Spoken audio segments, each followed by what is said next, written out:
Okay. Thank you for the reminder. I'm gonna adjust my second screen over here.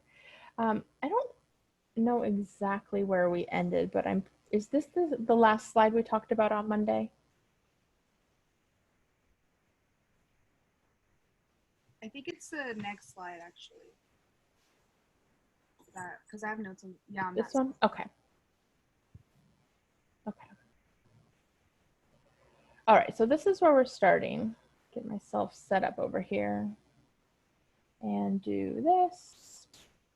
So we mentioned this one on Monday. We talked about how they're interacting with each other. We're gonna look at a couple more examples of that, essentially just some variations or some specifics of it, and then we will do some example problems. And actually we're gonna continue with the same example problems we were working with on Monday. This slide is honestly probably going to go a little bit more in depth than what you need to know for your take-home test, but it might actually be useful for some of the more difficult unknowns. Yeah, go ahead, Nathan. Professor, do we have class on Monday, seeing how it's Labor Day? No, there's no class on Monday. So the next time we will have Zoom together will be next Wednesday. And Wednesday is on our schedule. It's scheduled to be like a working day for the take-home test. So I'm not going to have an actual lecture scheduled.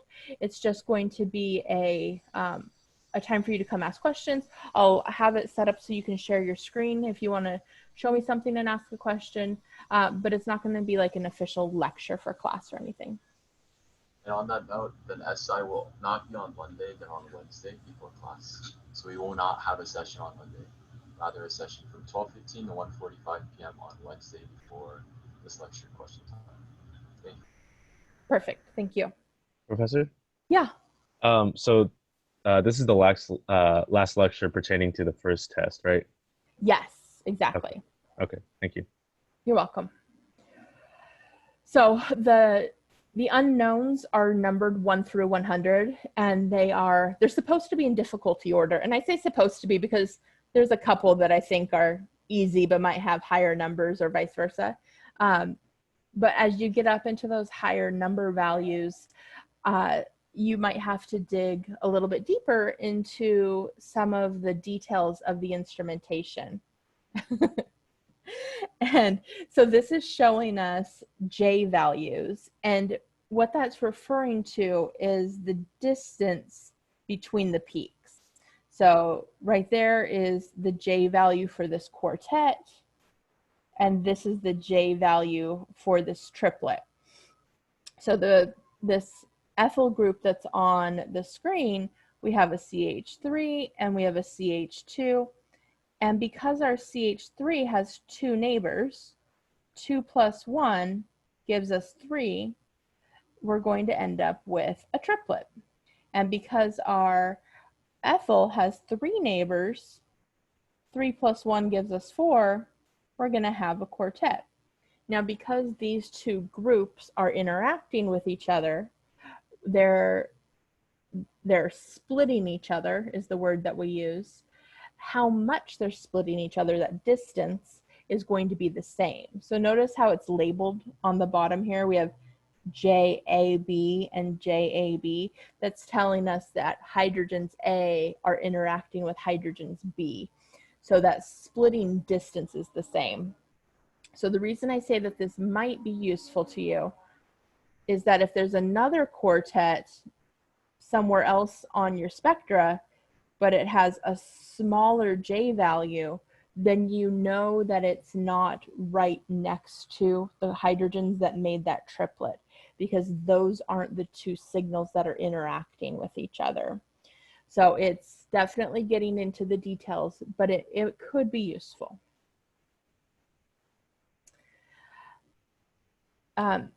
This is showing us the difference between magnet strength. So when we talked about how the NMR signals are produced, one of the things is that we use that magnet to align all of the signals. And the magnets can come in a lot of different sizes. And the stronger the magnet, the stronger the signal, the prettier the graph. So this graph on the left was made with a 60 megahertz NMR, and the one on the right was made with a 300 megahertz NMR. And the signal for carbon, the hydrogens on carbon B here, it's going to give us a quartet because it has 3 neighbors, so 3 plus 1 gives us 4, or a quartet. And so with the 300 megahertz instrument, we can nicely see that quartet. But with the 60 megahertz NMR, the quartet and the singlet have overlapped with that last peak. And the peaks themselves are wider, so it's just not as clean of data. We talk about this here just so that you know the differences between the instruments, but as you're looking stuff up online, know that one compound can look different in a structure or in a spectra because of the instrumentation that was used. So just something to keep in mind as you're looking information up. And then I think that I don't know if our textbook tells us what type of instrument it was used, but I know in the lab book it will tell you in the description what type of NMR was used. So it gives you an idea of how clean it should be. All right, last one before we do some examples. And this one again is looking at something that is probably a little bit more complex than most of your unknowns, but it's good to know. So if we look at our structure that's on the top there, we have these 3 hydrogens that have 2 neighbors, so this will give us a triplet. We have these 2 hydrogens that also have 2 neighbors, so we will see a triplet. The ones in the middle though, we have these 2 hydrogens, and these 2 hydrogens have 3 neighbors on one side and 2 neighbors on the other. So 5 neighbors altogether plus 1 gives us 6 peaks in our signal, or a sextet. The difference between hydrogens A and hydrogen C though is pretty different. Hydrogen C are really close to this halogen, and hydrogens A are pretty far away. So how they split the signal is going to be pretty different. We're going to get very different J values because they're in different environments. So instead of getting a sextet, we end up getting a quartet of triplets. So hydrogen A split it into a quartet, and then each of those quartet peaks gets split into a triplet by hydrogen C. So as we're looking at what's in our molecule and what we might expect to see, keep in mind that if the neighbors on either side are in different environments, they might not all work together to produce one signal.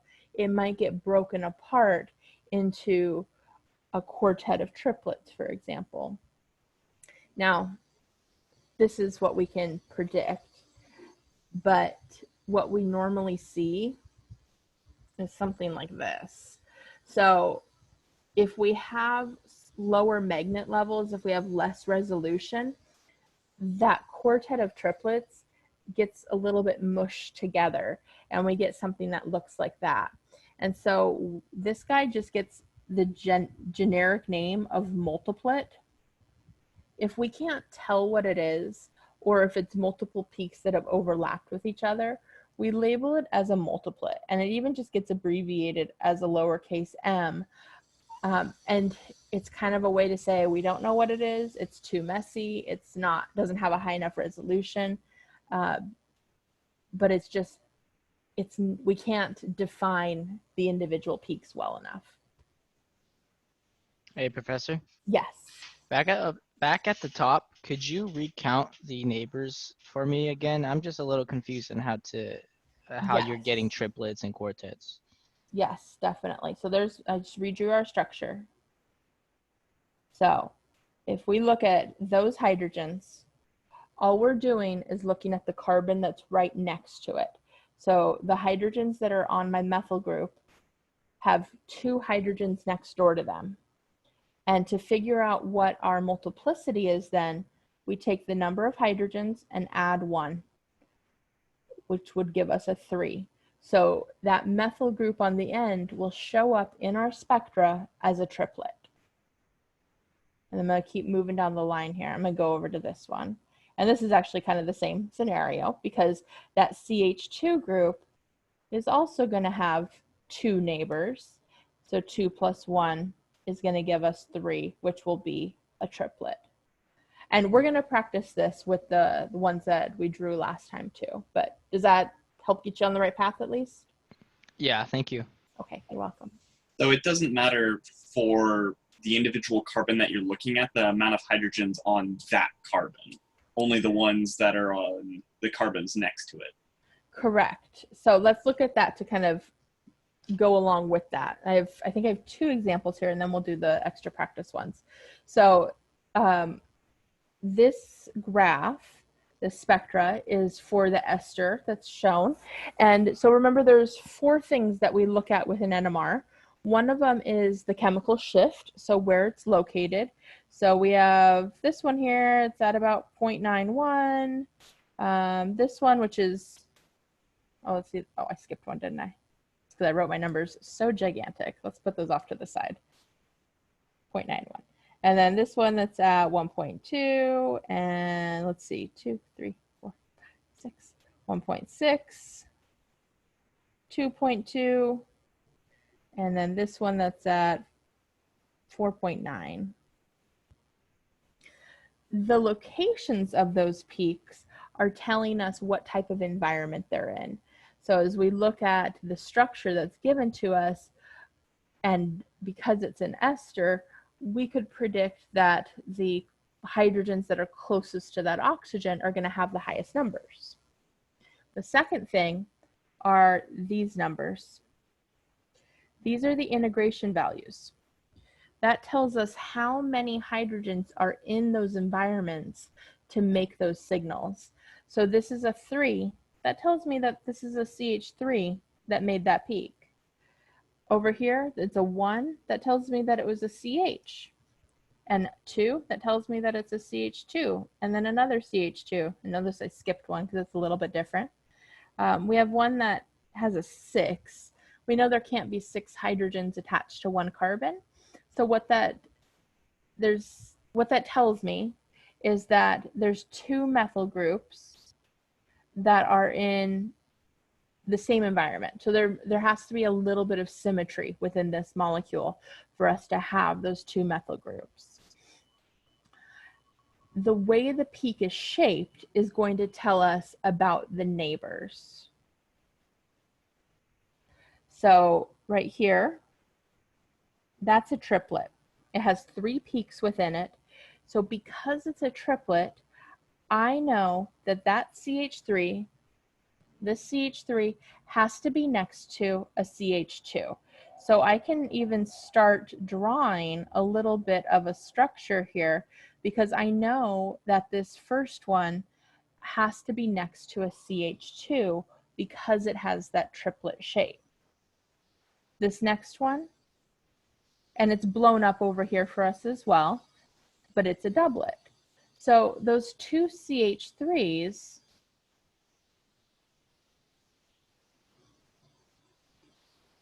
are going to be bonded to a CH because they're only next to 1 hydrogen. And then this one, 1, 2, 3, 4, 5, 6. So this is a sextet. So a CH2 that is a sextet, and actually I'm going to do this. I'm going to circle the ones we were talking about here. A CH2 that is a sextet tells me that it has to have 5 neighbors. So what makes sense is to have a CH2 on one side and a CH3 on the other side. As we go through these, there's a little bit of faith involved. And what I mean by that is we're looking at this data and saying, well, if it's a triplet, it has to have 2 neighbors. We know what the bonding patterns are for carbon though. And so for something to have 2 hydrogen neighbors, it's going to make sense for it to have a CH2 next to it. It's not really going to make sense for it to have 2 CHs, like just a carbon with a hydrogen next to it, because a methyl can only bond to one thing.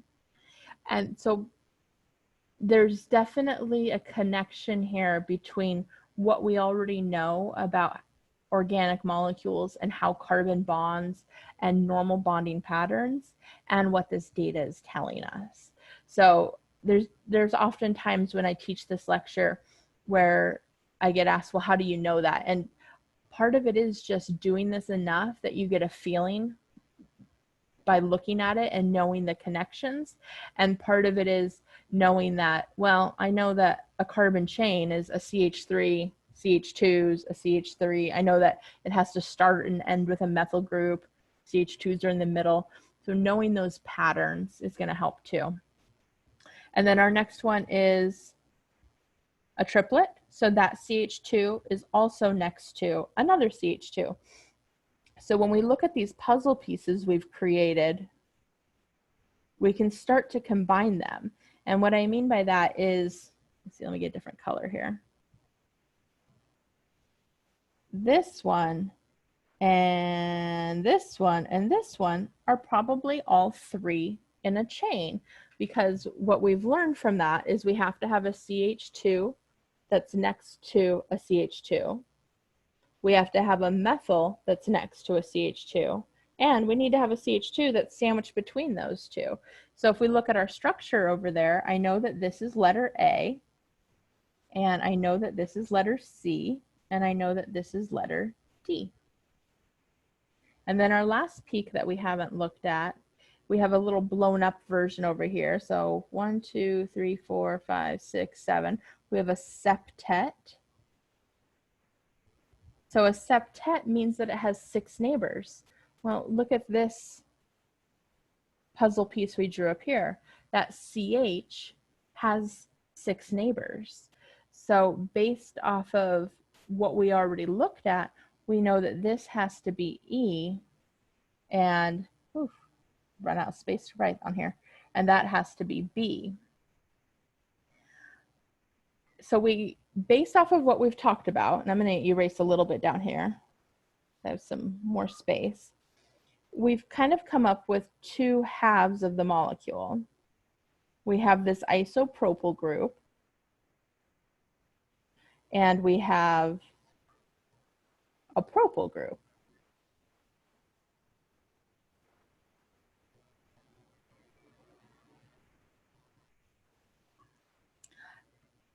It is an ester. We're obviously given the structure so we know what it is, but as you're doing this as an unknown, based off of the structure, we know that the oxygen for that ester is next to the isopropyl. We also, especially with esters, want to make sure we consider, well, why can't that oxygen be on the other side?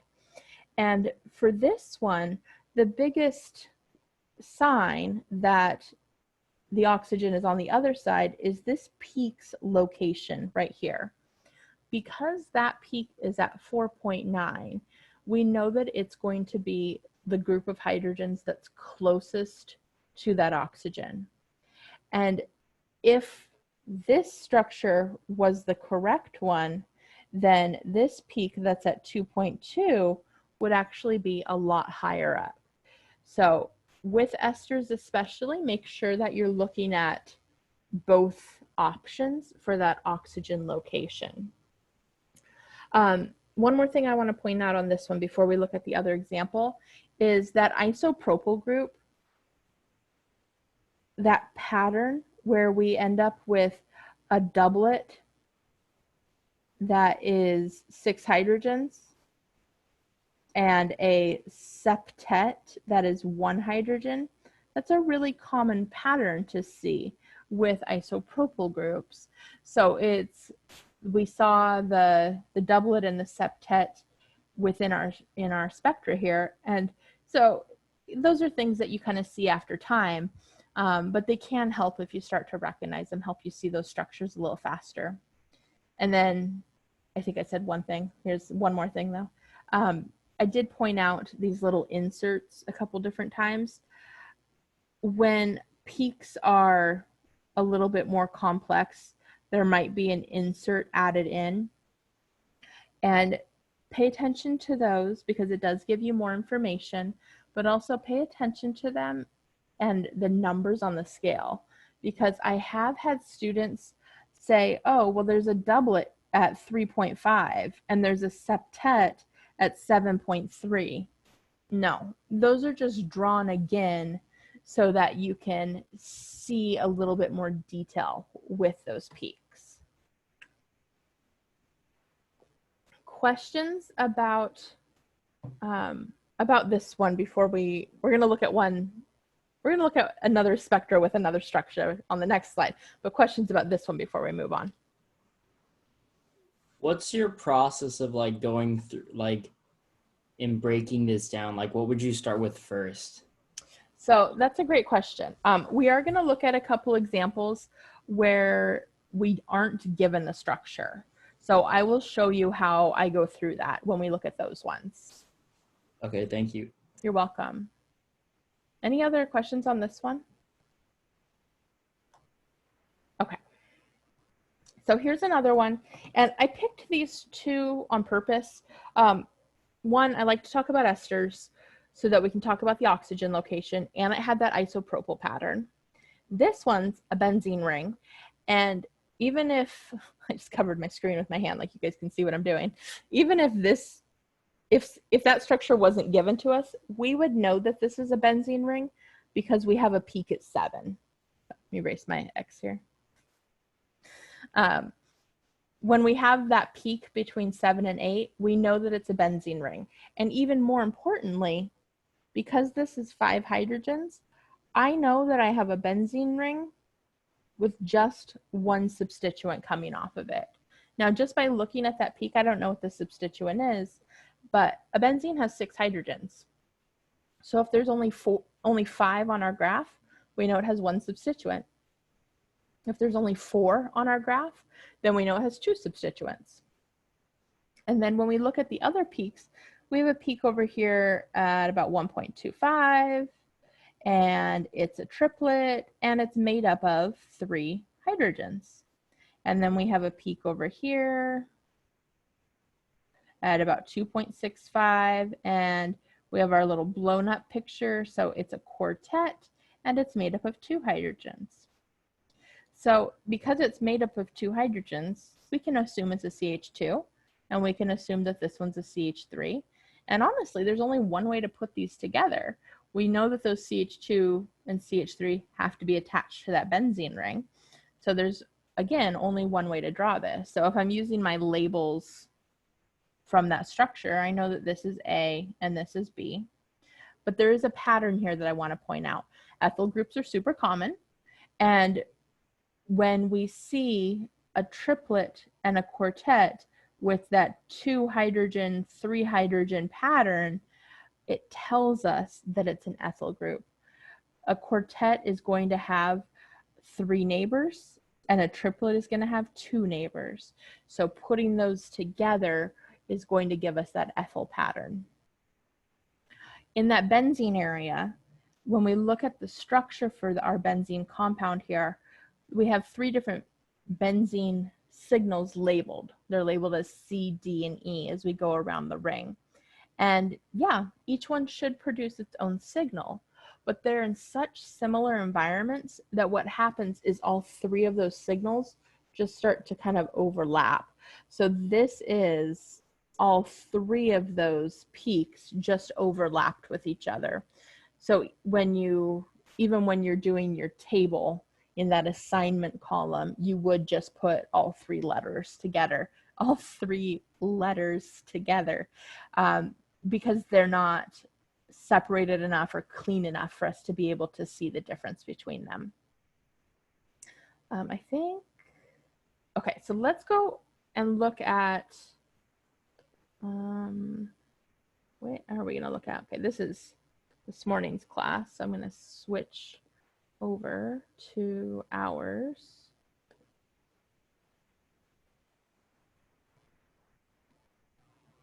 Make it normal sized here. So this is what we did on Monday. We're going to add on to this, and we have one column left to fill in for each of our structures. What we're filling in is what we would expect to see for the multiplicity. So for our first structure here, we're going to go down our column. So we're starting with letter A. How many hydrogen neighbors does group A have? You can put it in the chat.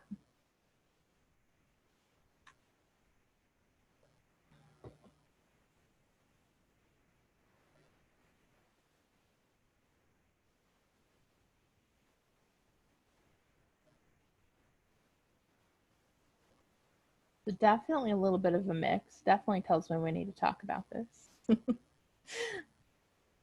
So half of you are right. It is one. It has one neighbor, and it will get split into two peaks.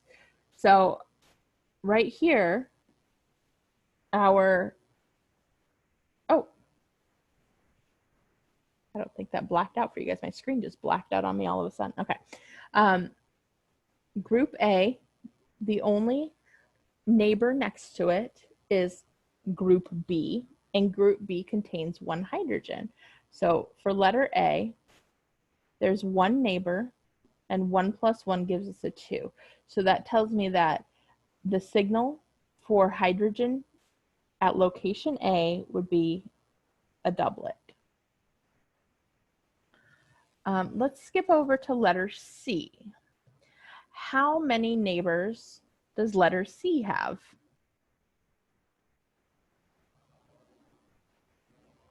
Also 1. It does also have 1. And so same scenario, 1 plus 1 gives us 2. And so letter C would also be a doublet. What about letter B? So this is not a multiplicity word that we've used yet, but I bet based off of what we know about prefixes, our Latin prefixes, we could figure this one out. So how many neighbors does letter B have? Octet. So it does have 8 neighbors, which means what would we see for the peak, the multiplicity? Non-tet. 9. Yeah, it'd be 9, so a no net. Which in reality, we'd probably just see a multiplet. We'd probably see kind of a blob, because it would be very difficult to get 9 peaks very clean and clear. All right, what about compound number 2 here? So let's go right to left on our compound. So we'll start with letter A. How many hydrogen neighbors does letter A have? None. Good. It does not have any. So what are we going to see? What type of peak? A lack thereof. A what? A lack thereof. No, we'd still see a peak, because remember, the peak is always going to be the number of neighbors plus 1.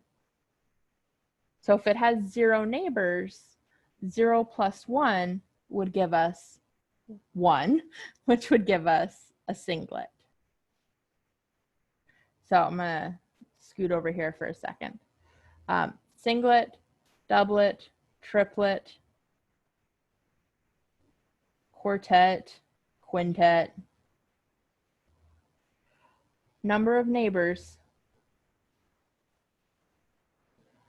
0, 1, 2, 3, 4, because we do that number plus 1 to figure out how many peaks we will see.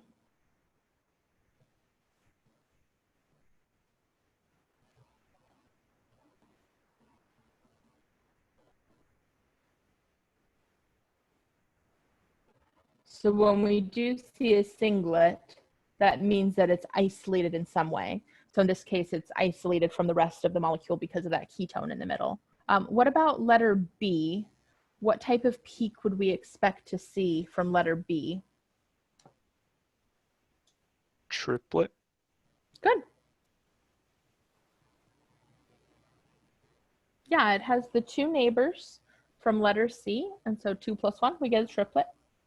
What about letter C? What are we going to see for letter C?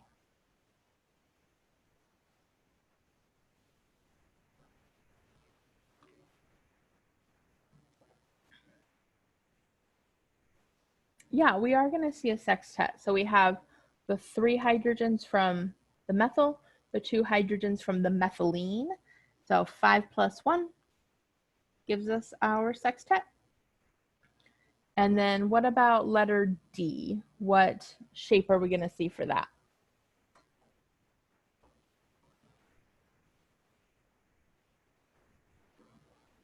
Good, that one will also be a triplet.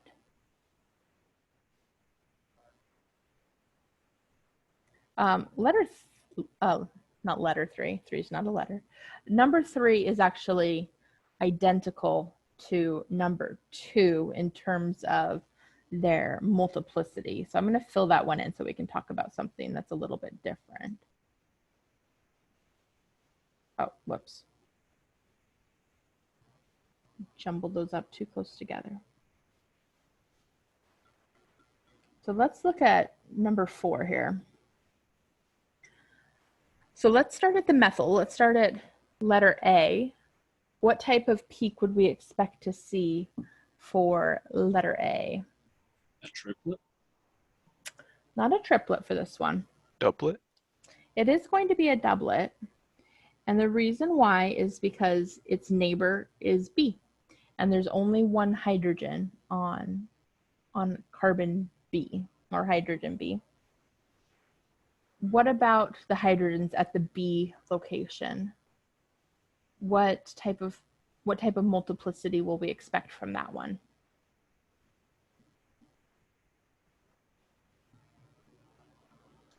Octet. I agree.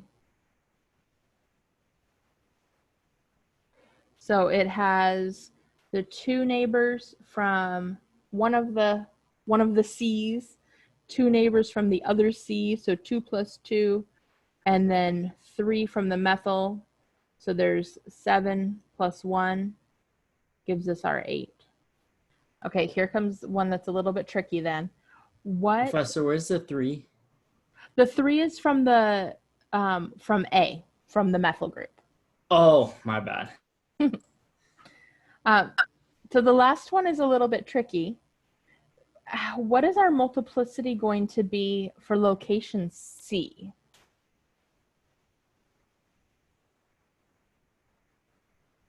It's not a triplet. Is it a quartet? It's not a quartet. I know why you said quartet, though. I'm still confused because it seems like for A, the B is counted once for the doublet, but for B, C is counted twice. Because there's a C on either side of letter B. So if we just look at where B is located, and we're looking at all of the things that are attached to it, if we look at letter A, there's only one thing attached to it. Would it be a doublet for C? It is going to be a doublet. Does that make sense though, Natasha? Yeah, I'm getting there. It's going to take a little bit to sink in. Got it. So it is a doublet. Let's talk about why it's a doublet. One of the rules, oh, go ahead. You don't count things for hydrogens that are in a similar position to itself? Yes. So equivalent hydrogens don't split each other. So when we look at letter C and we look at what's next to it, it's next to one hydrogen in that B location. The other letter C doesn't split it because they're both C's. They're both in the same exact environment. So it only gets split into a doublet by that B neighbor.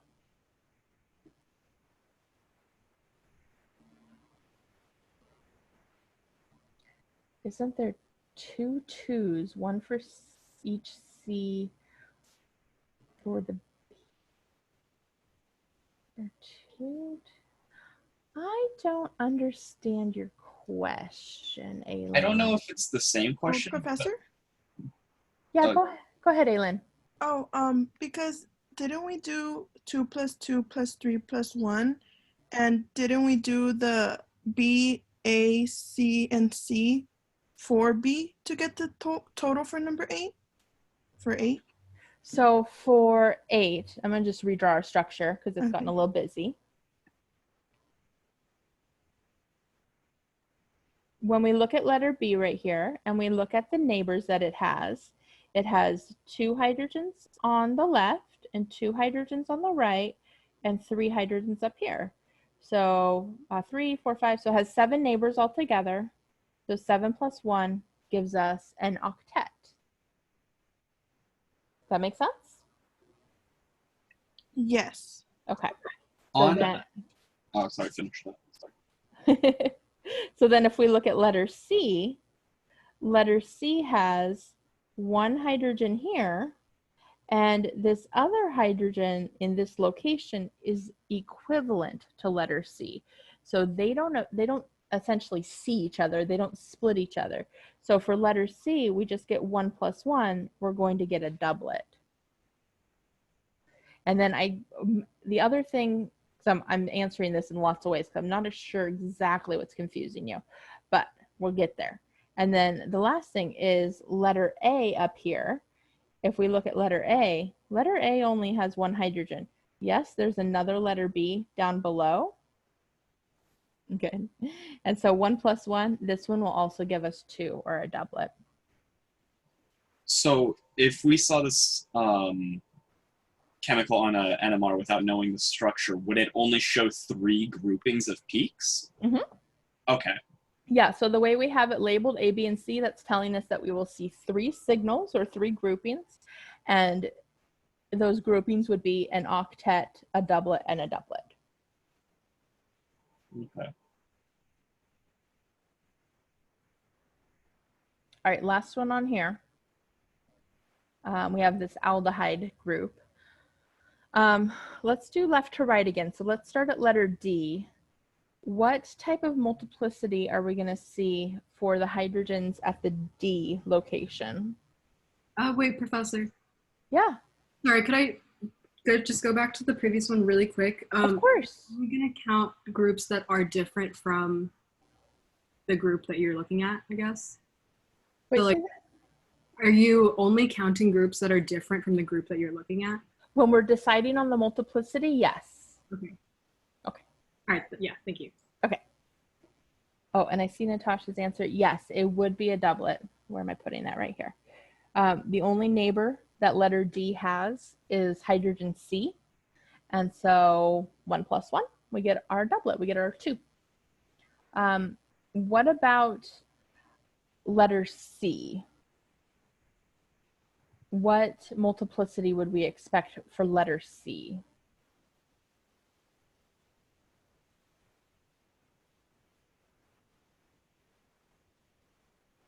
I think you're right, Natasha, but it doesn't get an abbreviation. So a quartet is a Q. Quintet? And it is a quintet, yeah.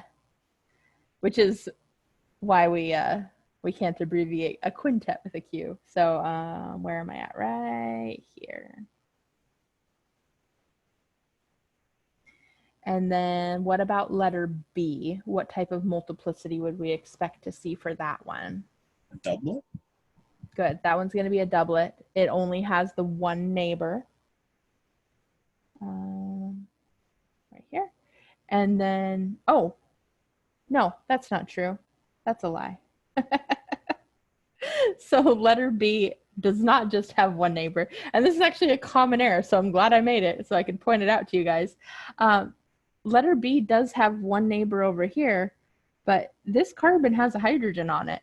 Because we draw an aldehyde hydrogen, we actually draw it in as a separate bond, it often gets missed when we're talking about multiplicity.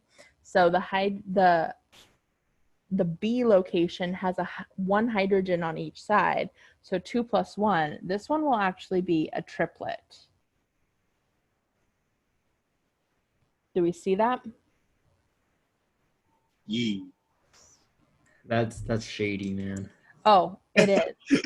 Well, yeah, notice I missed it too. And, you know, I've been doing this 100 years. So the aldehyde hydrogen can be tricky because we draw it in, and it's one of the few hydrogens that we almost always draw in. So it looks like it's a little bit too far away.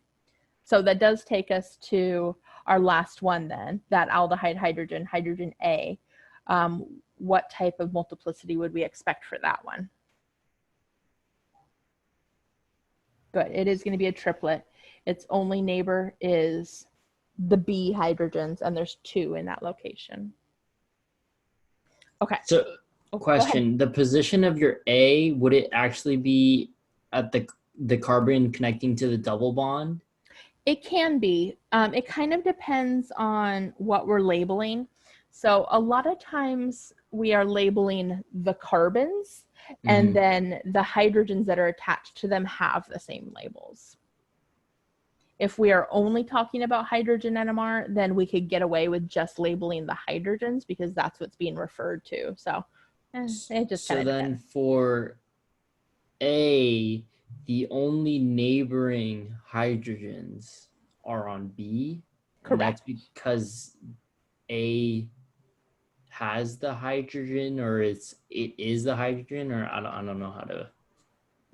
Yeah. So when we're looking at neighbors, because remember this, when we're talking about B, we're talking about this hydrogen right here.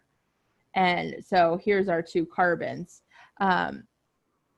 When we're looking at who their neighbors are, they can only be 3 bonds away. So 1, 2, 3 bonds. I don't know if that helped or not, but it's on the carbons that are next to each other. So if we are labeling carbon A and carbon B, carbon A has 1 hydrogen and carbon B has 2 hydrogens. And so carbon A, the hydrogens on carbon A would be split into a triplet. Yeah. For some protons, when would you be able to differentiate when like the coupling constants are too small? So like alcohols, aldehydes sometimes show up as a singlet. This is true.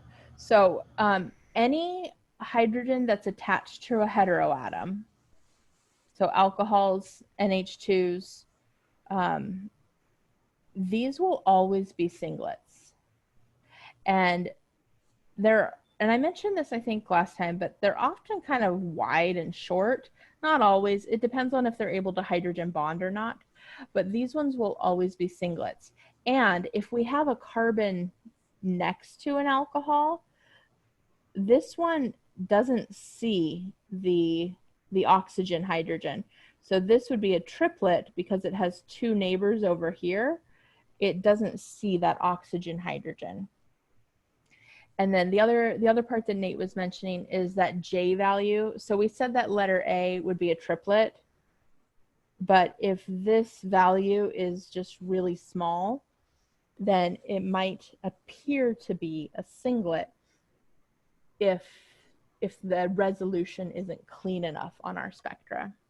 So, you know, putting these down on paper and making these tables is kind of like the difference between writing a reaction down on paper and then going and doing it in the lab. Doing it in the lab, you're introducing all kinds of potential things that could go wrong, and it's not always going to come out as cleanly. And the same is true with the instrumentation. It might not be as clean as what our predictions would be. So it's safe to say for like aldehydes, and I think my notes even mentioned carboxylic acids. Sometimes the splitting constant is like too small, or if it's like impure enough, it'll show up as a singlet. So is that something that we could say could happen even within these problems as well? Yes. Okay. Yes. And so the carboxylic acid, though, would also fit into this grouping over here because the hydrogen's attached to an oxygen. So that one will always be a singlet.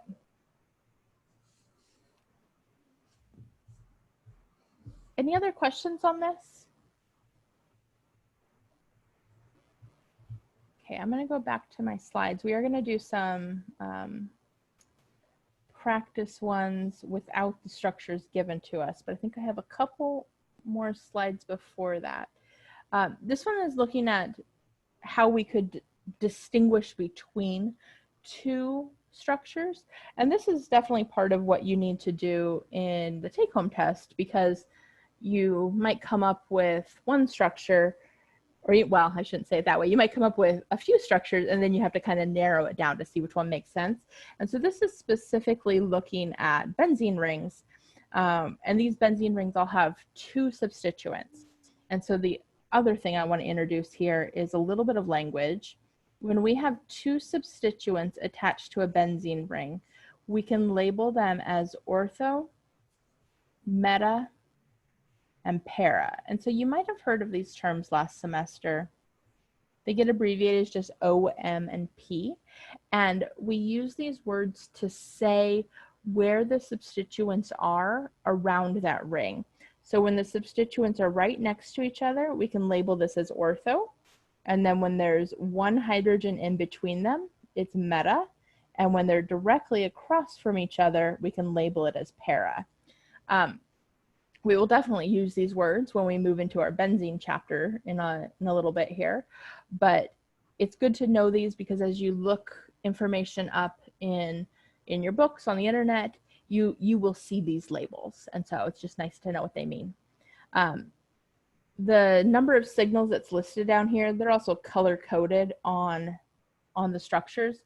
But essentially it's saying we can tell the difference between these three structures in an NMR because of how many signals we would see on our graph. This would also be true if they weren't two methyls. So if we had like a methyl on one side and a chlorine on the other, there would be less symmetry, but we would still have a different number of peaks based off of how those two substituents are arranged around the ring. So if you know you have a benzene ring, think about the different placement you can have for the substituents. And again, I think everybody has at least one benzene ring. All right. What's the full name, or are we just describing the, like, if the ortho, meta, and para, would you use that for nomenclature? Yeah, and we will use, we'll talk about how to use that, but it literally just goes in the very front of the name. So it's kind of a replacement for the numbers. So that very first structure, we could call this 1,2-dimethylbenzene, or we could call it ortho-dimethylbenzene. Okay, and the ortho is just talking about how the carbon placements, not the signals? Correct. Yeah, it's just telling us the location on that ring. Okay, thank you. You're welcome. So this is essentially how I go through an NMR and my process, and that's what we're going to do on the next couple slides. The first thing is to figure out the degrees of unsaturation. So this is of course dependent on what information you know, and well, let's figure out how to phrase that differently, but it really just, the starting point is what are you given? And so for the take-home test, you're given the elemental analysis, and so then you can turn that into a formula. And then the next step after that would be the degrees of unsaturation. And the reason why I do that so early on is because it kind of puts my brain in the right space. Well, am I looking for pi bonds? Am I looking for rings? How many? It kind of gives you that starting point. And then within the NMR, we're looking at how many signals there are and the integration. So we're matching that up to the formula. And then for the signals themselves, we're looking at the integration to tell us if it's a CH3 or a CH2. We're looking at the multiplicity to find out how many neighbors it has. And then we're kind of taking those puzzle pieces and putting them together. And then the NMR is giving us lots of information, so we might not even end up using all of the information to build our structure, but you can use whatever information is left over to verify or confirm your structure. So let me tell you what I mean by all that. So here's our NMR. We have a compound that is C5H10O. So here's our formula we used before. This is our degrees of unsaturation formula. 2 carbons plus 2 plus nitrogens minus our halogens minus our hydrogens all over 2. So that's just the general formula to calculate the degrees of unsaturation. And so if we plug in our formula, our chemical formula into this equation, 2 times 5 plus 2, no nitrogens, no halogens, minus 10 over 2. So 2 times 5 is 10, plus 2 is 12. 12 minus 10 is 2. And we get 1.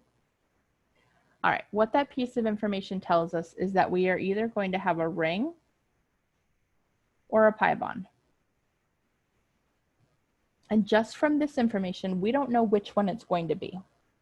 So then the next thing I do is I look at the integration in my spectra and essentially match it up to the chemical formula that we have. So this says 3 H's. That tells me I have a methyl group. And this says 2 H's, so that's a CH2. And another 3 H's, so another CH3. And another 2 H's, so another CH2. So based off of our integration, we have 2 CH2s and 2 CH3s. So from that, I can see that all 10 hydrogens are accounted for. What we're missing, though, is a carbon. There's one carbon that must not have any hydrogens attached to it. I know I have a pi bond. I also know I have an oxygen. So based off of that, it tells me that I probably have a carbonyl. Now, the other option was that we have a ring.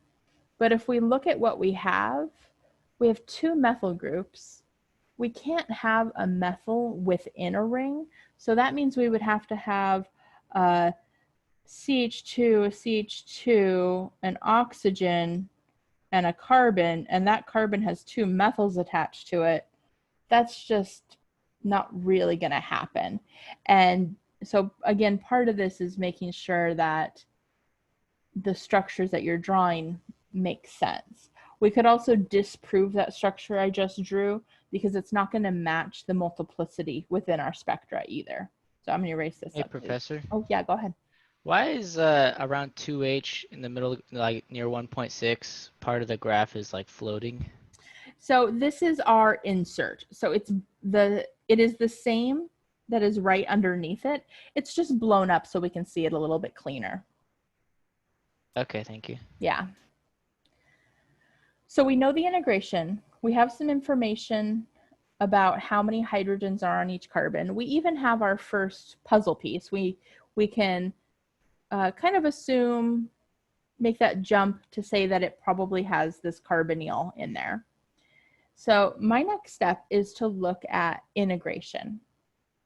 Or not integration, sorry, we did that. My next step is to look at multiplicity. So we have a triplet. So that tells me that this CH3 group has 2 hydrogen neighbors, 2 hydrogens next to it. So we can kind of start to build something. Oh, geez, that is not right. Let's try that again. CH2. So that's that.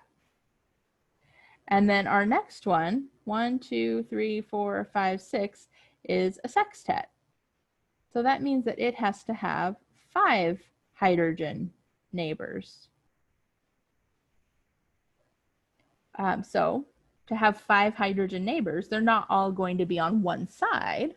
They would have to be split apart.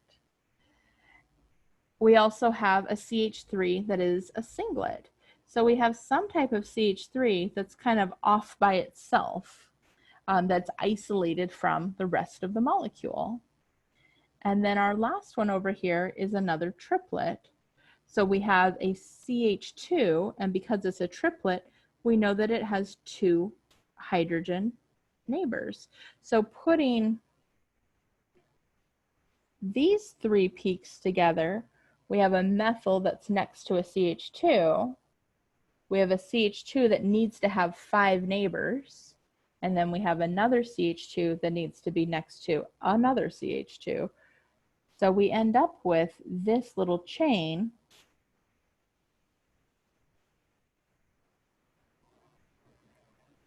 made by those 3 peaks. And so we have a methyl that's separated from the group. We have this propyl chain, and we have our carbonyl. So when we combine all of those together, we get this guy. I'm going to go in here and give them some labels. And I'm going to skip that carbonyl carbon for labeling because it doesn't have any. Oh. We're only looking at hydrogens in this NMR. So this is letter A. It's isolated by itself. Oh, no, it's not. Sorry.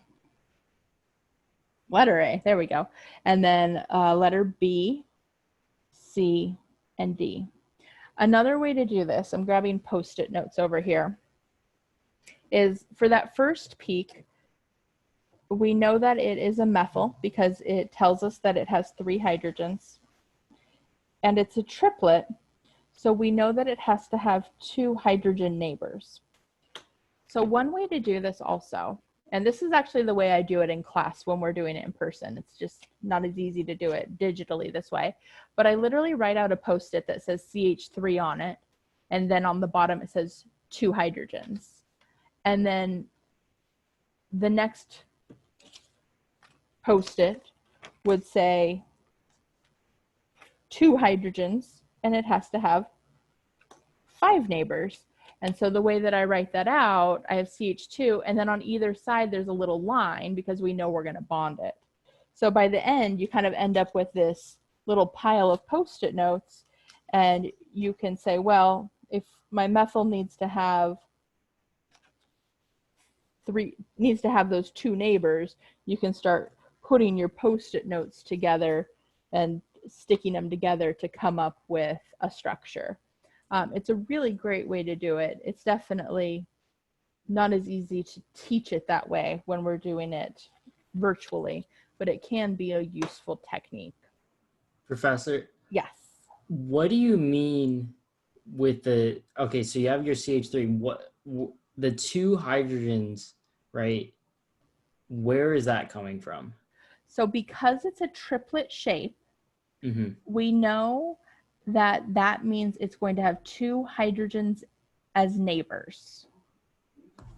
Okay, so, and then what does the 3H mean? The 3 H's are telling you how many hydrogens were in that environment. So because it says 3 H's, we know that that peak was made by a methyl. Because it's a triplet, we know that that methyl is next to a CH2 group. Okay. So the peak itself is telling you not just what hydrogens made that peak, but it's also telling you who's next door. And then these, so kind of from an overhead view, these peaks aren't like in a specific order to where like you would kind of match these up with what you're drawing, if you get what I'm trying to say. Like there's no pattern where like the D is going to be on, if the D is on the right side of the graph, then you'll have your methyl group on the right of the drawing. Oh no, because I mean I could have drawn it going the other direction. You mean like okay, doing it like that instead? Yeah. No, that doesn't matter. One more thing though that kind of goes along with where you were headed with your question is about the chemical shifts. So I mentioned that often we don't end up using all the information on the graph. So for example, we have this peak that's at about 0.9, and this one's at 1.6, and this one's at 2.1, and this one's at 2.4. I never actually used that information when I made my structure, when I made my molecule, but we can use that information to confirm our structure. So if we look at our structure, we would expect letter D to have the lowest chemical shift because it's a methyl group and it's far away from the carbonyl. And we would expect letter C to be the next highest chemical shift.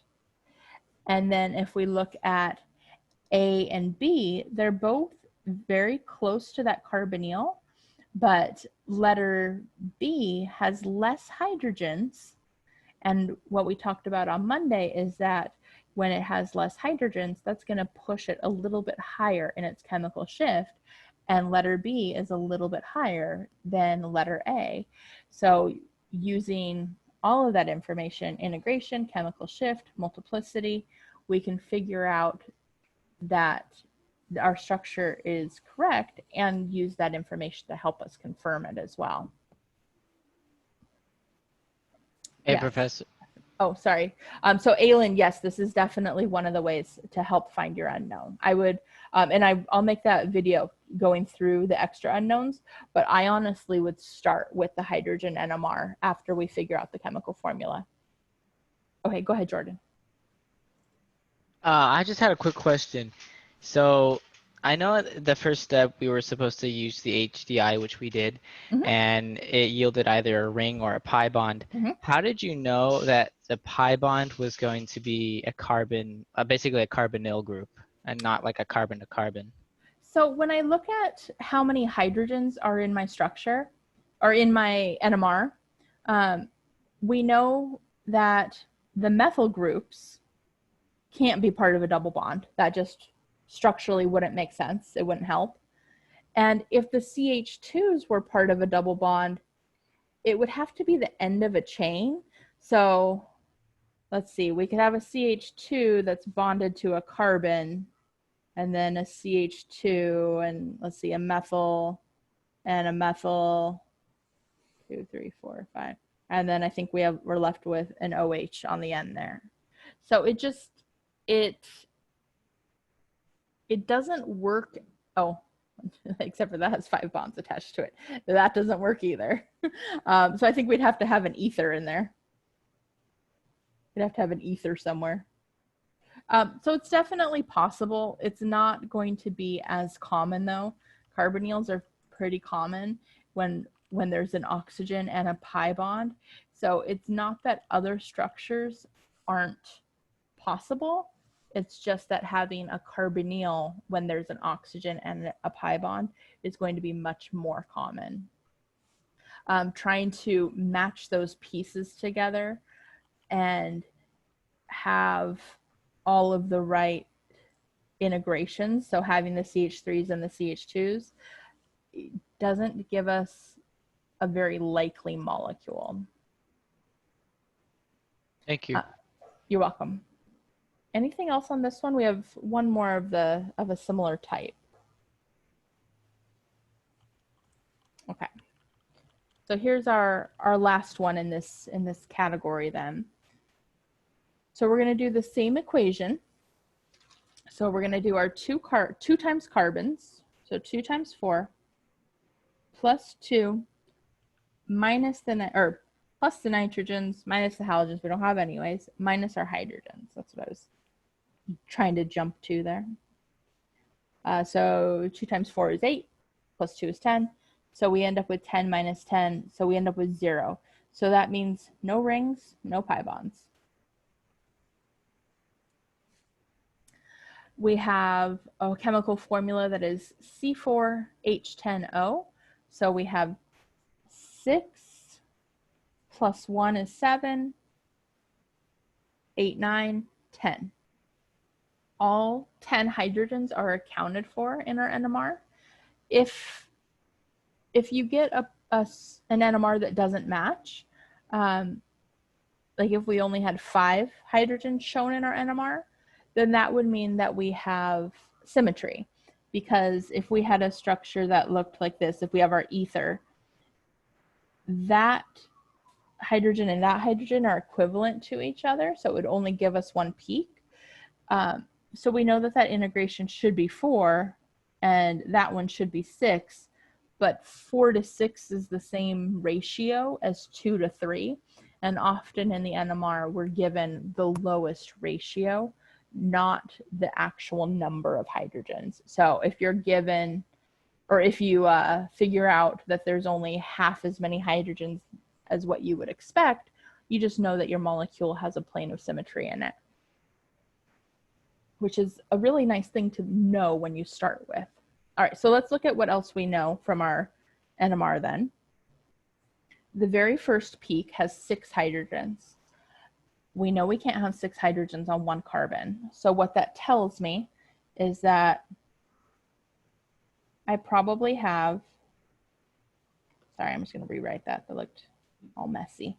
It probably means that I have 2 methyl groups that are attached to the same carbon, or that there has to at least be some symmetry within our molecule where they are showing up at that same location.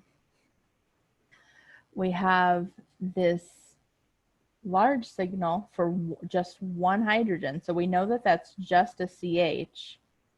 And I'm putting my 3 lines there because we know it has to be bonded to 3 other things. But 1, 2, 3, 4, 5, 6, 7, 8, 9. So this is a no net. This one was a doublet. And then we have 2 hydrogens. So that's a CH2, and it's a doublet. But notice how many carbons I've already drawn on the screen. I've already drawn 4 carbons on the screen, and there's that 1 hydrogen that's left over. So where's that hydrogen going to be at? Or what kind of hydrogen is that, I should say? Is it connected to the oxygen? Yeah, that is most likely going to be an alcohol hydrogen. Something else to add to this, when I said that there's no rings or no pi bonds, but we know that we have an oxygen, that means that using those 2 pieces of information, we know that we either have to have an alcohol or an ether. Those are literally the only options. Because we don't have any pi bonds, we can't have any type of carbonyl. And so it limits how that oxygen can be a part of this molecule. So looking at all those pieces, we have all of our puzzle pieces. We know that there's 2 methyl groups, a CH, a CH2, and an alcohol. I also know that the alcohol is going to be the end of one of the chains, or the end of the chain, because we have to have methyls on the end. And because we have 2 methyls that are equivalent to each other, they're going to be attached to the same carbon. And so we have to have an end on the other side. That might not make complete sense. So let's look at how these are connected then.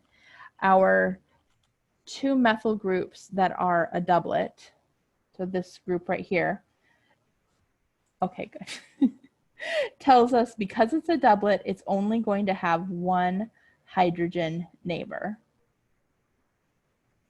And our doublet over here is in the same scenario, so 1 hydrogen neighbor. And then we have this no net, which tells us that it's going to have 8 hydrogen neighbors. Now this one's blown up for us as well, just like the last one was. And notice these little tiny baby shoulder peaks off on the side. I counted those.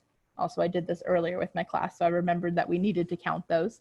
But when you first do this, you might not even see those, and you might mistakenly only count the 7 larger peaks. Or the other scenario might be is that you look at those and think, I'm not sure if those count, I'm going to count them. And then after you start to build your structure, you realize, no, those were just noise. They shouldn't have been counted. So just something to keep in mind, when the peaks are that small, it could be noise, or what's sometimes called an echo of the other peaks, or it could be useful information. So just look at those and be open to it being either way, I guess is the way to say that. So looking at how many neighbors everybody has to have, this CH kind of has to be in the middle of everybody, because in order for it to have 8 neighbors, it has to have the 2 methyls and the CH2 attached to it.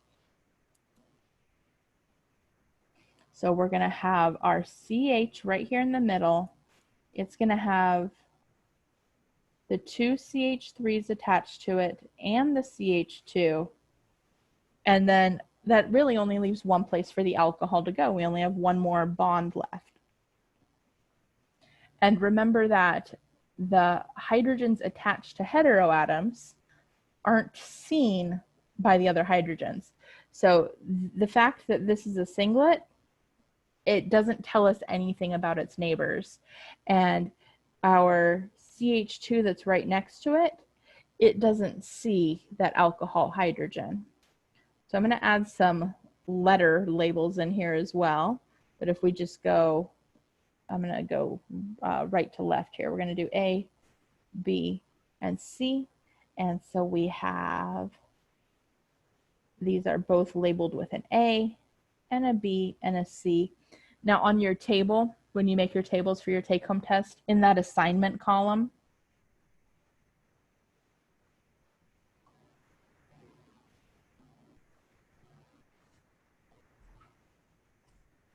and we have A and B and C. Notice I didn't label the alcohol peak. You could label it as D, and that would be completely fine. It works. What's also common to do is if your peak is from a hydrogen on a heteroatom, in that assignment column, you can just put OH as well. A lot of times, and this kind of came up before, but a lot of times we're labeling the carbons. And so then because that hydrogen's not on a carbon, we can label it with the atom that it is attached to. Now, if for some reason you had more than one alcohol, then you'd probably want to label them. Professor, could you re-explain why the 1H came out to be the OH? Yes. So I knew that this one was my OH because it is at such a high chemical shift. So because it's up there at like 3.9, I know that that has to be attached to an electronegative atom or very close to an electronegative atom.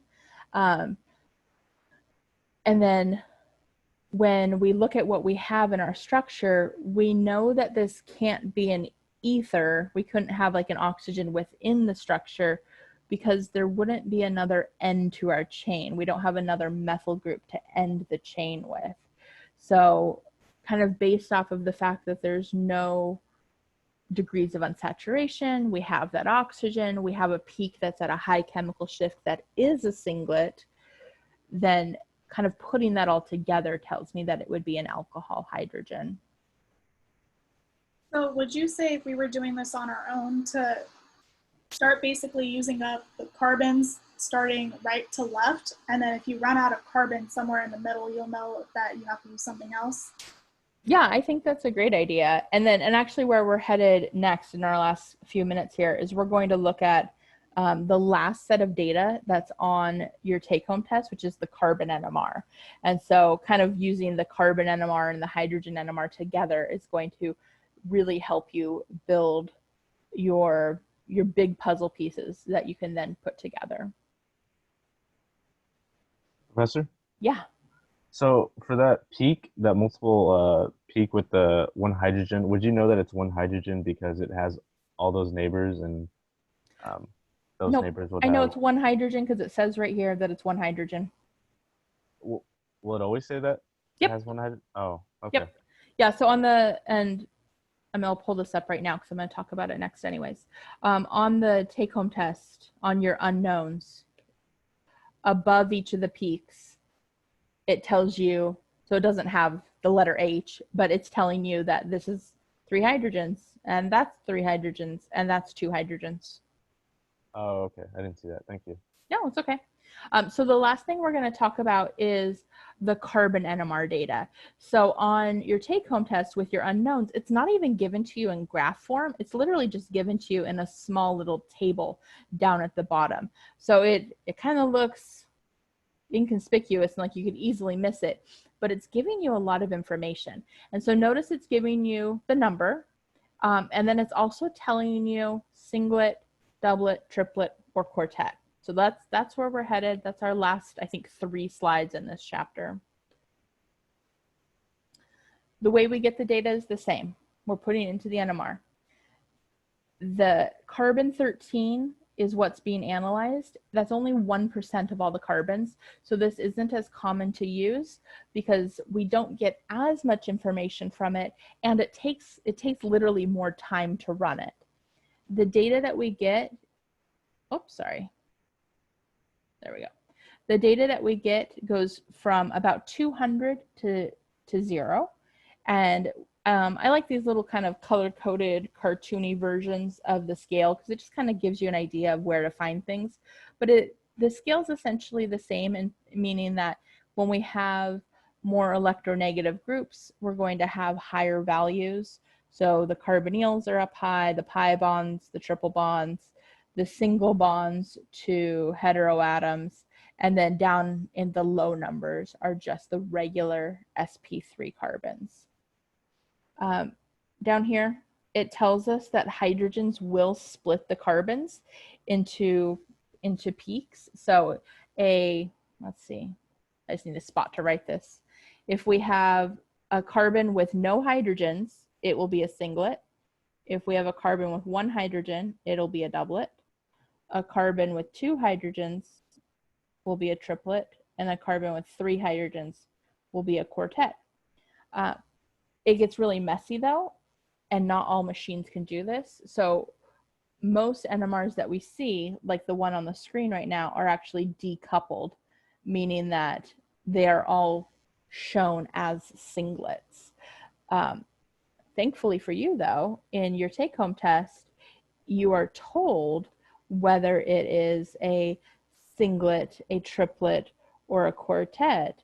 So this information that's right here, just based off of that, I know that I have a carbon without any hydrogens. I know that I have a CH2, and I know I have 2 CH3s. So just that information right there gives us a lot of information about our structure.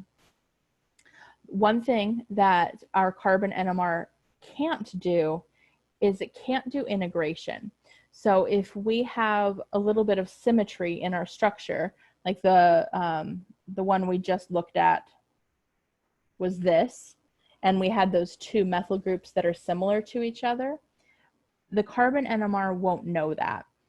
So we would still see 3 peaks, but when we look at the carbon NMR, we wouldn't know that one of those peaks is actually representing 2 different carbons. There's not enough carbon-13 to be able to do that analysis. So again, the way we would be able to figure that out is if we look at that list and there's only 4 carbons listed, but we know we should have 6 carbons, then we know that there's probably 2 peaks that are representing 2 carbons each. So last thing on this slide, those are both solvent. So we're just ignoring those. Because this is based off of electronegativity in terms of the location, I know that this is letter D because that carbon is closest to that oxygen. And I know that this is letter A because it's farthest away from the oxygen. And then the other 2 peaks are going to be from C and D, or C and B, excuse me. And one of the things we talked about with hydrogen NMR is still true here, meaning less hydrogens are going to push it a little higher downfield. So this is going to be C, and this is going to be B. And so C is going to be at a bigger number than B because it has less hydrogens. They're in very, very similar environments because they're right next to that alcohol, but less hydrogens put it a little bit higher up. Professor, where is D again? Is D the OH? Is that what was that what it? Oh, no, sorry, it's this one. This was just a little side example. So it's that one in the middle there. Oh, okay. Sorry about that. Yeah, so D is right there in the middle. And then the last slide, which I don't really need to talk about. It's talking about that we can also do 2-dimensional. It's giving us the same information as that singlet, doublet, triplet, quartet information is, but in a 2-dimensional form. So this is really what we need to be able to read. The other thing one last thing on here is that it can't do integration, but oftentimes the height of the peak will give us a little bit more info. So notice that peak B is very tall, and that is because it has 3 hydrogens attached. And as I'm saying this, you can also see that peak A is pretty short though, and it also has 3 hydrogens attached.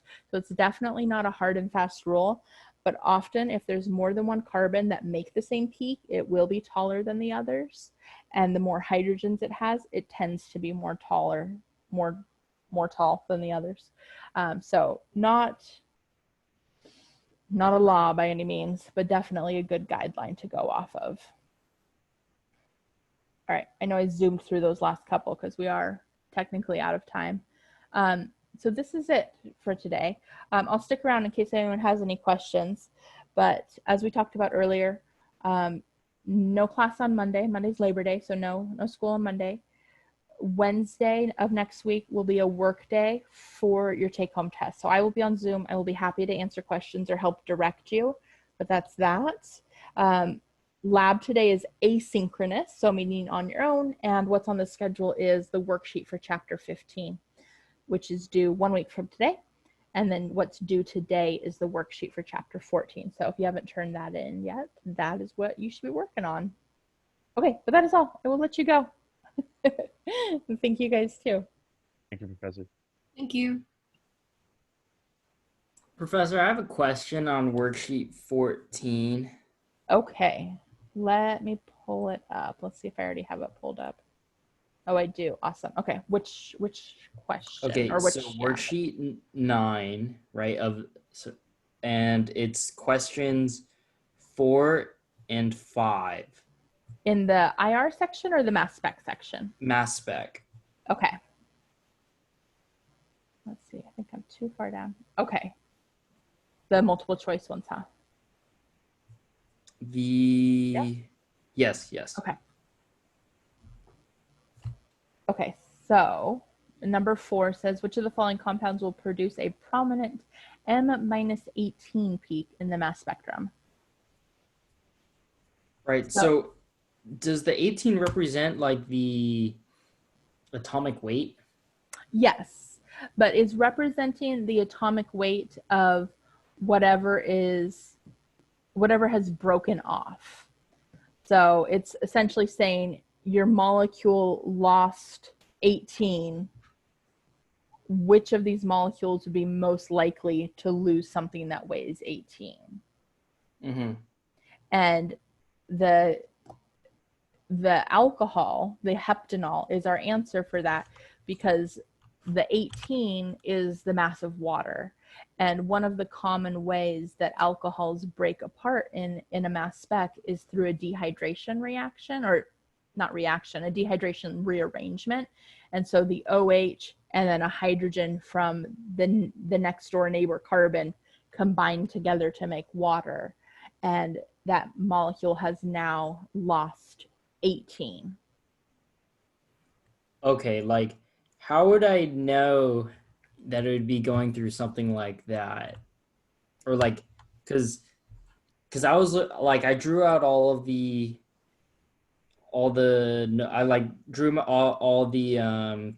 compounds, right? And then I recognized that one had an amine, one had an alcohol, like one was just methyls. And then I was just like thinking something's getting subtracted. So then how did because at first I was thinking, I think I just guessed on this one because I actually put it down as OH just because of the it was the closest one, but like normally I guess maybe let's just do another example. Well, okay, so going back to like what you drew out, that's the first one on the list, the 2-methylheptane. A common way for that one to break, to fragment, would be to lose that methyl substituent. Because the way that these are breaking is the piece that's getting identified by the instrument has to be a carbocation. And we know that more stable carbocations are going to form and that means more substituents. So if that methyl breaks off, it's going to make a secondary carbocation. But if it breaks pretty much anywhere else in the molecule, it would give us a primary carbocation. And so a methyl is 12 for the carbon and 3 for the hydrogen, so it would weigh 15. Right. The other ones, and the alcohols included in this, have a couple just common patterns that we see, and really the one that you need to know is the alcohol one. The other ones don't show up often enough for us to really worry about memorizing them or care about them enough, but that alcohol one is definitely common. So seeing that 18 should raise the little flag saying that it's an alcohol. Okay. And then what about, because I had it in my head that the M15 was always the methyl group. So yes, so this one, and I've answered this question a couple times already because there's a few people that were asking about it. This is one that would make a horrible test question, and sometimes good worksheet or bad test questions are actually good worksheet questions because it causes you to think about them and talk about them. The methyl definitely makes sense because we have the 12 for the carbon, the 3 for the hydrogens. The heptanamine also makes sense though because that nitrogen can leave with a hydrogen. And so we have the 14 for the nitrogen and then the 1 for the hydrogen. So honestly, either one of those would make sense in this structure. Breaking off a heteroatom is going to be more common because the bond between a carbon and a heteroatom is more polar, which means it's going to be easier to break than something that is less polar, where those electrons are shared more equally. So we would be more likely to see it lose that heteroatom first before it loses any other carbons.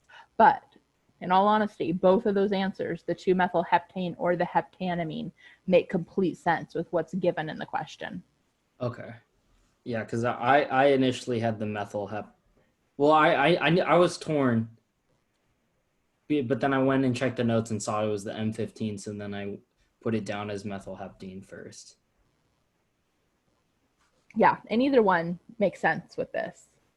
Okay, and then down at the bottom on number 7, okay, which is the which is like kind of the picture. So the way you do it is you get the molecular weight by just finding from the molecular ion. Yeah. And then that's how you go from there. Yes. And so this one is definitely using a little bit of guess and check. I mean, you can kind of, if you've looked at the answer key, you can kind of see that on there. There is another way to do this, though, that is not using guess and check. Let's see. Let me find. It's called the rule of 13. It's definitely not a, let's see, I was trying to figure out how to say this. It's still kind of a guessing game. Let's talk about the rule of 13. Let's see. The rule of 13 is a quick. It's still kind of a guessing game with the rule of 13, but it gives you a little bit more information. So I'm putting a link in the chat to a YouTube video that explains it really well. And so if you're given just a mass spec, the rule of 13 is a way to come up with a chemical formula from just that molar mass. Oh, is it like, just from a quick glance, is it using the 13, is that coming from 1 carbon and 1 hydrogen? Yeah. Gotcha. And so you're dividing by you're taking the molar mass and dividing by 13, and then you're using the remainder to figure out like how many extra hydrogens there are. So again, there's a little bit of wiggle room with it, but it's definitely a good starting point. So one more thing about this though. So we have a molecular ion peak And then we also have that M+2 peak. So the molecular ion peak, I just zoomed in so I could see where it's at. It looks like it's at 156. So it looks like the two peaks are at 156 and 158. If you look up the molar mass of bromine on your periodic table, bromine weighs 79.9. But the reason it weighs 79.9 is because one isotope weighs 79 and one isotope weighs 81. So when you're using the masses on the mass spec, if we are starting with the mass of 156, we would use the bromine mass of 79. And if we start with the mass of 158, then we would use the bromine mass of 81. And so like if you're trying to figure out your carbon hydrogen amounts, when you take that mass and subtract the mass of bromine to figure out the mass of just the carbons and the hydrogens together, you have to make sure that you're matching up the molar mass with the right mass of bromine. Does that make sense? Yes, all right, so I see bromine, it's 79.9. You wouldn't round up to 80? No, because remember that's an average of the two isotopes. So the two peaks on our graph are at 156 and 158. So if we were using that average, that means that our molar mass should actually be 157 because it would be the average of those two. So when we have that peak at 156, that's representing all of the molecules that contained a bromine that had a mass of 79. And the peak at 158 are all of the molecules that contained a bromine that had a mass of 81. Okay, and what about oxygen? Because I know oxygen's 15.9. Yeah. Can we go with 16 on that one? Or yeah, okay. 16. And for the mass spec, we're usually just using whole numbers. Okay. So yeah, carbon is it, 12. I guess the hundredths place, it needs to be, that's when you're allowed to round it, but if it's a 0, then you keep it at 79 is... So it kind of just depends. So this is not a great answer, but it depends on what the isotopes are. So we know that oxygen and carbon and hydrogen don't have enough of their other isotopes to really make a difference. So hydrogen's 1, carbon's 12, oxygen's 16. Really the only ones that don't fall into that pattern are bromine and chlorine. What about fluorine? Because is it the halogens? Because I know fluorine's 18.99. So yeah, could this so one go to? We could call fluorine 19, and okay. And iodine would be 127. Those ones don't have other isotopes that are abundant enough to make a difference.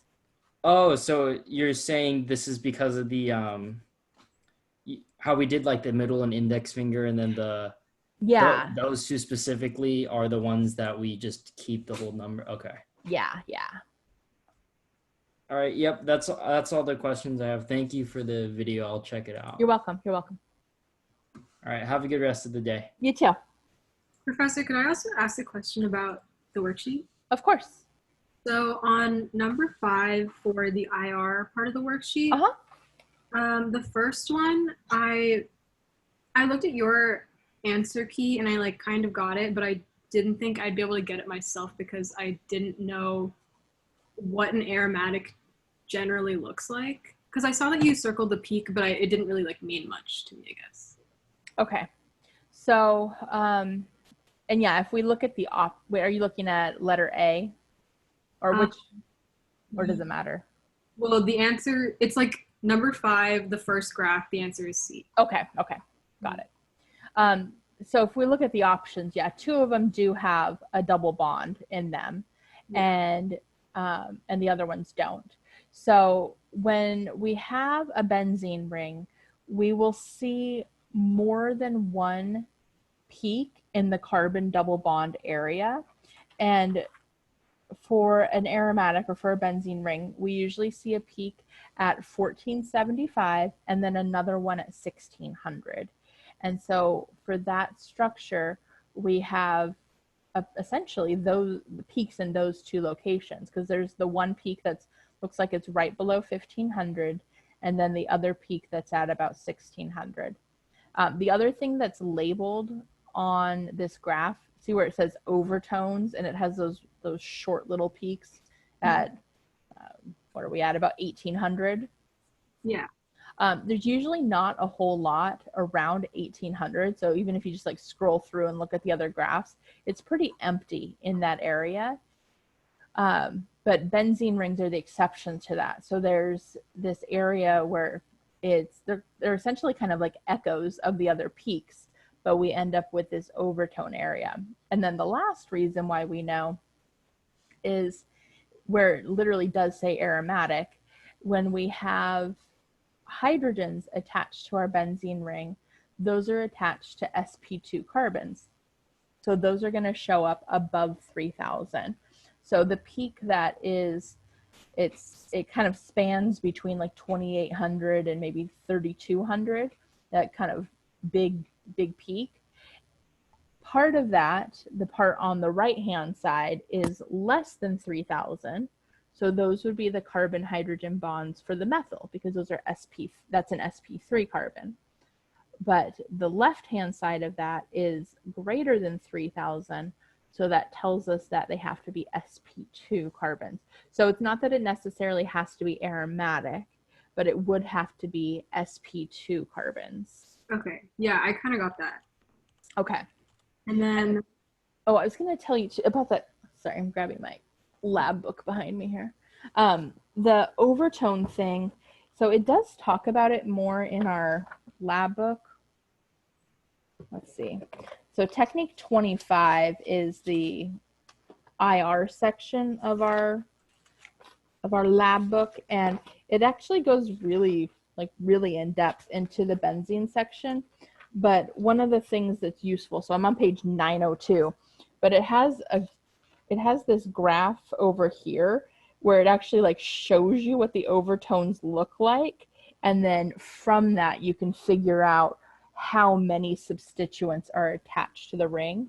So in that overtone section, there's kind of 4 small peaks, and so that's actually the first one on the top, and it tells you when it has those 4 peaks that it's a mono-substituted benzene ring. Oh, that's pretty cool. I'll look at that. Yeah, it's crazy how much information we can get from them. And then my last question was very simple, and I can't believe I didn't realize this before, but when I look at the, I forget what the website is, but it says all the the functional groups and everything that you see in the IR spectrum. It'll usually have like a range like 2260 to 2200 or whatever like the numbers are. I thought that was just a range where the peak could be found, but is that like the diameter of the peak? No, what you thought first is correct. Okay. So it's just saying that it will be within that range. Okay. Yeah. All right. I think that's everything then. Okay, awesome. All right, thank you, Professor. You're welcome. Professor, I'm still wondering about the chirality part. Yeah. Let's see, let me grab my book. Specifically, oh yeah. Okay. So I was referring, I don't know if the pages are the same. Page 658, chapter 15. Oh, you're cutting out a little bit. 658. 658, thank you. Are you outside? No. Oh. But there's just a mirror behind me, so that's why I use the background. Oh, well, it sounded like I could hear like car noises. That's why I was asking. No, I don't think your background's for real. Okay, 658. Okay, so in that middle example, it has the benzene ring attached to another ring, and it has the alcohol on it. And it says that these 2 hydrogens are not chemically equivalent. So the reason why those 2 hydrogens are not chemically equivalent is because we do have that chiral center where the alcohol is attached, and they're locked in place because of the ring shape. See, that's what like that's what I realized when you were referring to. But then if you look back at page 656,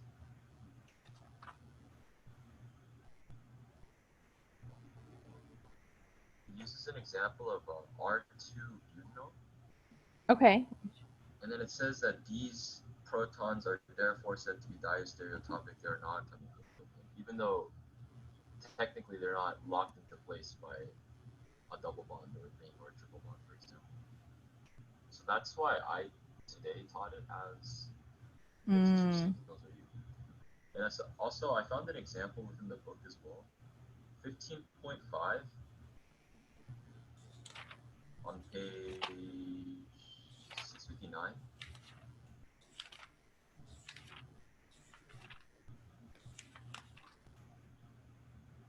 Oh wait, what page did you say?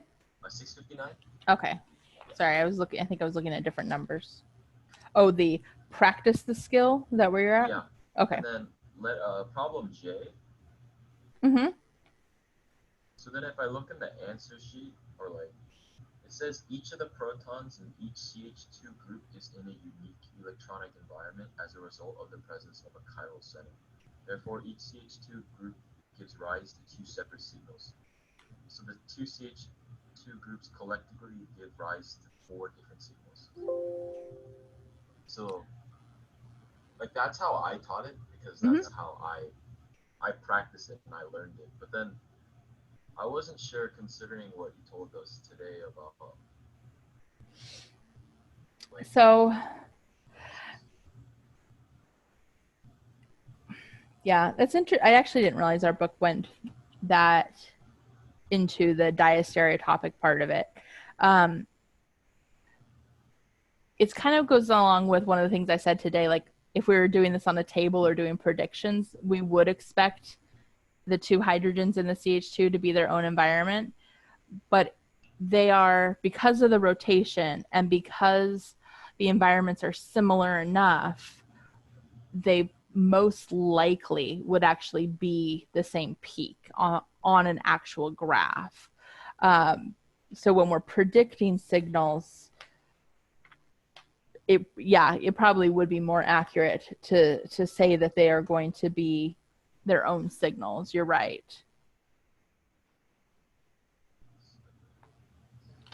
We don't in lab, of course, we're not dealing with things that are chirally pure, and so we don't often see the NMRs that would match something like that. And I don't think any of the unknowns have anything that's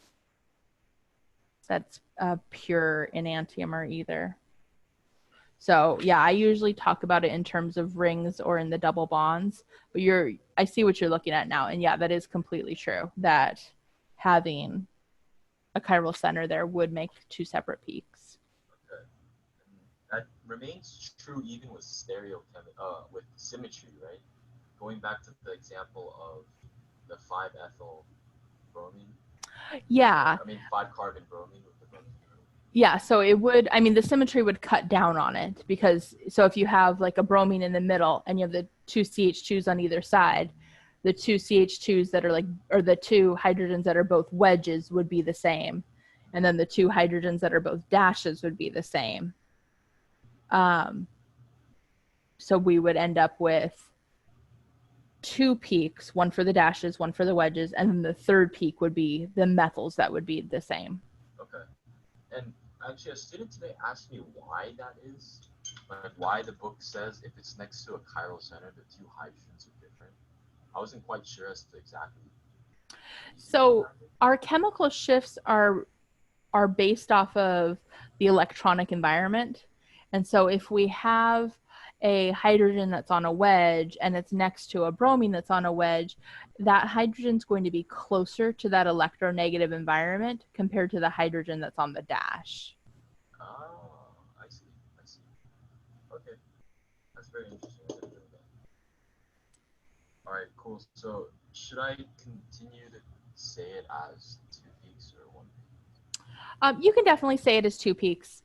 And that's also one of the reasons I like to do this as a take-home test, because it does get them to talk about it. It gets them to hopefully talk to you about it, talk to me about it, talk to each other. I want them to use all their resources they have. And it is because on paper we might predict something, and then in reality on that NMR it might not be as clear cut or as pretty as what we might predict. So yeah, you can definitely keep telling them that, and then maybe even just add to it that they might be close enough that they might overlap, or we might only see that one peak. Yeah, I've had worksheets in the past that I've been looking at right now where you would have for example, it would show up as a meta disubstituted methyl. So like the two methyls are the exact same, but the worksheet shows it as a 5H singlet. Well, you would expect it to be one doublet and one triplet. Right. But because the peaks are so close together, yeah, it kind of like just merges as one. So that I actually chose that one to show them that like they're not perfect. And, like, yeah. If 95% of it makes sense, but like 5% doesn't, go with the 95% that you know and try to contextualize the 5% like as best you can, because it's like things aren't always going to be perfect. Yeah, and I sometimes I have a hard time teaching this chapter because I've done this for so long that we always joked about it and said that eventually you develop NMR eyes. You can like look at an NMR and like, I know what the structure is just by looking at the NMR. And so every once in a while I have a hard time putting into words when they say, well, how do you know that? I'm like, because I've been doing this forever. So it can be a little bit difficult to make that jump from putting that data together and then making that, well, it doesn't match that 5% of it. So making that leap of faith. Yeah. Like me personally, I kind of slacked last semester. I like learned NMR less so of like from like the book, more so of just doing it. Yeah. So it's like if someone's like, how do you do it? I'm like, I mean, I can tell you how I do it, but like that's not like necessarily why that's true. It's just like that's true for me because I know that like I know that that's how it is. But you can't just tell them that, that's just how it is. But I definitely think that learning by doing with Spectra is really the only way to do it. So again, that's why I like the take-home test. It forces them to figure out these structures from just Spectra data. And I've actually been giving this as a take-home test for, I think, maybe the last 8 years. Where did you teach before? I taught at Fresno City College for 13 years. You moved down to Orange County. I did. So my fiance and I were long distance, and she lives in, well, we both live in Long Beach now, but she was living in Long Beach and I was in Fresno. And she looked for a job up there for a little bit, and it was too small of an area to find anything. And I proposed to her. And so then when I proposed, we decided it was time for us to not be long distance anymore. And so I looked for a job down here, and Santiago Canyon College is the one that wanted me. So here I am. Glad it all worked out. Me too. I love my new school. It's great. So it's really nice school. Like the community, it's not that big. I mean, it's like big enough, but like not so big that it's overwhelming. Yeah, because the school that I was at, Fresno, is actually the largest community college in the state, and it's the oldest. And so coming to Santiago, it's about half the size, and it's only 20 years old in terms of like being an actual college, whereas Fresno's over 100 years old. And so being at a place it's that old, there's so many times where you try and do something or change something, they're like, well, that's how we've always done it, so that's how we do it. And so it's hard to change people's minds when they've been there forever, and that's the way the rule has been forever. So it's nice to be at a place where it's young and people are wanting to change things. I bet even like the infrastructure, like at least looks new. Oh yeah. There are buildings on Fresno's campus. There's one building specifically that's where Fresno City College started. CSU Fresno started there. Fresno High School and the Fresno County Library all started in this one building. A lot of history. Oh, it's a lot of history. Yeah, they're very proud of it. Mold or I don't know. Oh, completely. Yeah, so it's nice to be in newer labs. Yeah, I've seen buildings where I've gone into the basement and it's like, this is like 5 times as old as I am. Oh, yeah. It's been around, Yeah, yeah. Also, I had a question. To like, what extent can I help them with like the test? Like, if they ask me questions, like, I know I can't just like straight up do it for them, but like, Of course. to what extent do you think I should like assist? So, I mean, I'm going to let you use your judgment on that partly, but like if they like show me a compound and ask me if it's right, I don't ever answer that question. But if they have like a benzene ring, I might say, well, have you thought about the substituents, or like, why do you think they're para substituted? Like, why can't it be here or here? Or especially like if it's an ester and where that single bonded oxygen, whether it's on, either side, I'm like, well, have you thought about it on the other side? Make sure you think about it this way. So it kind of depends on the questions they ask, or it also kind of depends on how lost they are. So if somebody's like very lost and just having trouble getting started, then I kind of hopefully direct them to, looking at the NMR and saying, okay, well, if it's 3 hydrogens and it's a triplet, then we know it's probably next to a CH2. And okay, let's use that reasoning to start looking at the rest of them. So just kind of directing them or asking leading questions to make sure that they're thinking about all the possibilities. I just point them in the right direction. Yeah.